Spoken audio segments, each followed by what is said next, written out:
Magandang umaga po.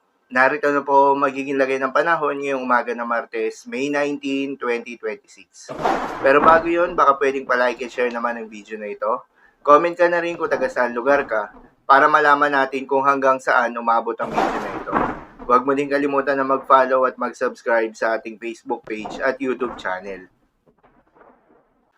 Sa kasalukuyan na tayong sa pag-asa, patuloy na umiiral itong Intertropical Convergence Zone o ITCZ o yung banggaan ng hangin mula Northern at Southern Hemisphere at nakakaapekto sa may Southern Mindanao.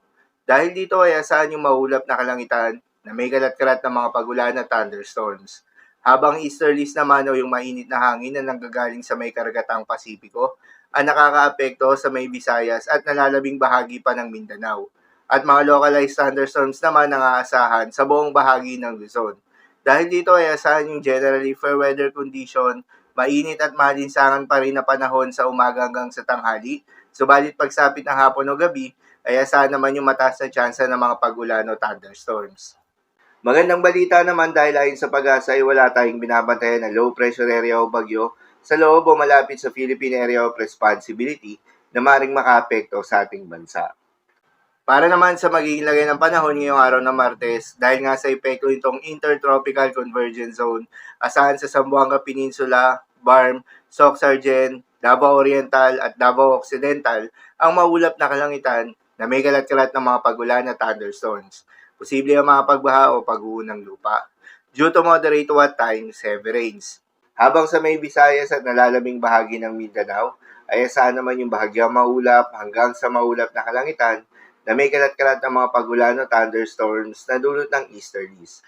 Posible rin na mga pagbaha o pag-uho ng lupa during severe thunderstorms.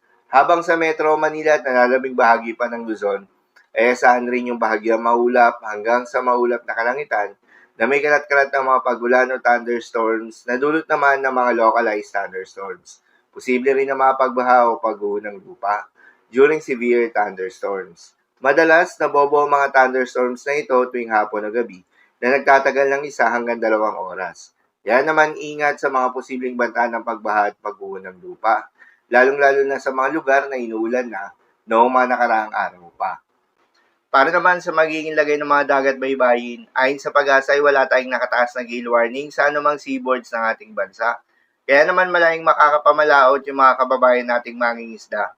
At yung may mga maliliit na sasakyan pandagat, subalit iba yung pag-iingat pa rin, lalo na kung meron tayong offshore thunderstorms activity, asahan yung paglakas ng hangin at kaakibat nito ay pagtaas rin ng mga pag-alon. So yun lamang po para sa lagay ng panahon ngayong araw ng Martes. Keep safe everyone.